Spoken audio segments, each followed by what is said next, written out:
Hello friends, आज हम बात करने वाले हैं क्लास प्लस टू के एक बहुत इंपॉर्टेंट टॉपिक कैलकुलस के बारे में। ये आपके पास इन द ईयर 2020-21 के एग्जाम्स में 35 मार्क्स का आने वाला है। कैलकुलस के जो पार्ट्स हैं उसके अंदर जो सबसे स्टार्टिंग में है वो है आपके पास कॉन्टिन्यूटी एंड डिफरेंशिएबिलिटी। फिर आपके पास है differentiation, application of derivative, integration, application of integration और डिफरेंशियल इक्वेशन। तो आज जो हम बात करने वाले हैं वो कॉन्टिन्यूटी एंड डिफरेंशिएबिलिटी के बारे में बात करने वाले हैं। अब इसमें भी दो पार्ट है, पहले बात करेंगे कॉन्टिन्यूटी की।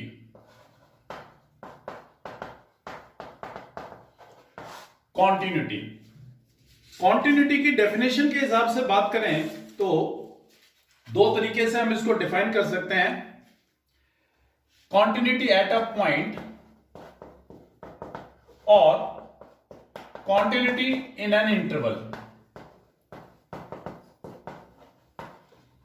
प्लस टू सीबीएसई में आपके सिलेबस में ये दो ही पार्ट है, eight a point and in an interval. तो सबसे पहले बात करते हैं कि एट अ पॉइंट का मतलब क्या है, फिर बात करेंगे एक इंटरवल के अंदर कॉन्टिन्यूटी का क्या मीनिंग है। कॉन्टिन्यूटी एट अ पॉइंट, मान लीजिए कोई पॉइंट दे रखा है x इज इक्वल टू ए। इस पॉइंट के ऊपर आपको किसी फंक्शन f ऑफ x को चेक करना है कि ये कॉन्टिन्यूस है या नहीं है। नॉर्मल शब्दों में बात करें तो अगर हम इसका ग्राफ बनाएं, सपोज ये पॉइंट है आपका x इज इक्वल टू ए, इस पॉइंट से थोड़ा सा पहले से शुरू होकर के और इस पॉइंट को क्रॉस करते हुए जब ग्राफ बनाएं तो आपको अगर पेन को लिफ्ट नहीं करना पड़ा, आप लगातार बिना पेन उठाए ये ग्राफ बनाने लायक हुए, तो इसका मतलब ये फंक्शन इस पॉइंट के ऊपर कॉन्टिन्यूस है। और अगर बाई चांस आपको इस पॉइंट के पास आकर के पेन उठा करके दोबारा से ग्राफ बनाना पड़ा तो ये इस पॉइंट के ऊपर कॉन्टिन्यूस नहीं है। ये तो बात हो गई आपकी ज्योमेट्रिकली। एल्जेब्रिकली हम इस डेफिनेशन को क्या बोलते हैं, कहता अगर f ऑफ a एग्जिस्ट करे, यानी जो भी फंक्शन है उसमें ये वैल्यू पुट करें, अगर हम वो एग्जिस्ट करे, रियल वैल्यूड हो और बराबर इक्वल आ जाए limit x approaches to a f of x के, अगर ये दोनों चीजें बराबर हो तो the function is continuous at x is equal to a। ये होगी इसकी डेफिनेशन वन। एक और डेफिनेशन इसी एट अ पॉइंट के ऊपर बात करें जब हमें लेफ्ट हैंड लिमिट और राइट हैंड लिमिट लेने की आवश्यकता पड़ती है। Limit h approaches to 0 f of a plus h, this is the right hand limit, is equal to limit h approaches to 0 f of a minus h, this is left hand limit, और तीसरा is equal to f of a। अगर ये तीनों चीजें equal हो जाएं then also we can say the function is continuous at x is equal to a। एक तो एग्जाम्पल लेते हैं इसी चीज के ऊपर so that आपको ये क्लियर हो कि किस तरीके का काम है। एक एग्जाम्पल लेते हैं कॉन्टिन्यूटी एट अ पॉइंट का। सपोज कीजिए आपने एक फंक्शन लिया f of x is equal to x square और इसकी कॉन्टिन्यूटी चेक करना चाह रहे हैं at x is equal to 0। तो सबसे पहले हम क्या करेंगे, इसके अंदर हम अगर f को 0 रखते हैं तो this will be 0 square means 0, it is definite real value. तो इसका मतलब f of a means a यहां पर हमारे लिए क्या हो गया 0, तो ये एग्जिस्ट कर गया। दूसरा case limit x approaches to 0 and x square. अब इस केस में भी आपको मालूम है कि हम डायरेक्टली x के अंदर 0 पुट करेंगे और ये क्या आ जाएगा 0। इन दोनों केसेस के अंदर limit x approaches to 0 f of x is equal to f of 0 के इक्वल आ गया है। It means this function is continuous at x is equal to 0। इस पूरे फंक्शन को मैं कह सकता हूं कि इस पॉइंट के ऊपर ये फंक्शन कॉन्टिन्यूअस है।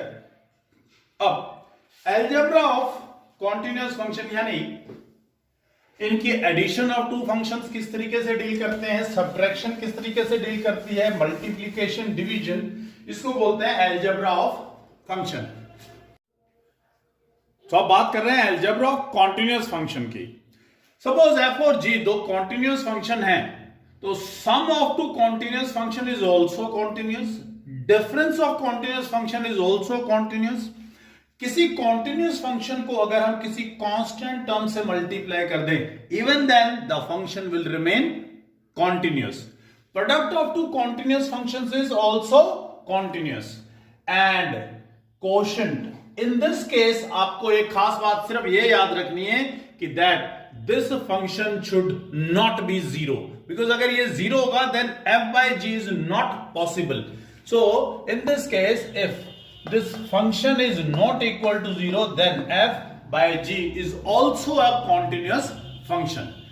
Now let's take few examples related to continuity at a point and continuity of a function in an interval. Okay, अब बात करेंगे एक एग्जाम्पल की. एक एनसीईआरटी एग्जाम्पलर है. f of x is equal to x minus a into 1 by cos of x minus a if x is not equal to a and 0 if x is equal to a.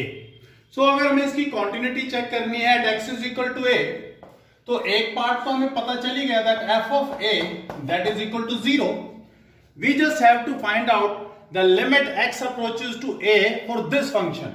If that also comes equal to 0, then the function will be continuous, and if it won't be equal to 0, then the function will not be continuous. Now let's check it out. Limit x approaches to a, x minus a, 1 upon cos of x minus a. As we all know that the value of cos theta is always between -1 to 1 for any of the angle. It should not be equal to 0 because x is not equal to a. Cos 0 is 1. अगर 0 आ भी जाता है then also this value will be 1. Otherwise this cos 90 has to be 0. This will never be equal to 90 degree. So cos 90 आ नहीं सकता, यानी this cos of x minus a will never be equal to 0. So if we'll put x is equal to a here, this will be 0. 0 into something will be 0. We know that cos of x minus a is less than equal to, greater than equal to -1 and less than equal to 1.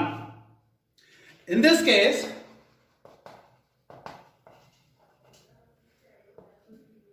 cos of x minus a will never be equal to 0, as this is not equal to 90 degree. Because x is very near to a, so and this value will be very near to 0, not of at any other angle. So when x will approach to 0, f of x will approach to 0 in this case, because if I'll put x is equal to a minus a is equal to 0, so this value will also be equal to 0. Now f of a is also equal to 0, and limit x approaches to a, x minus a into 1 by cos of x minus a is also equal to 0. It means this function is continuous at x is equal to a. Thank you.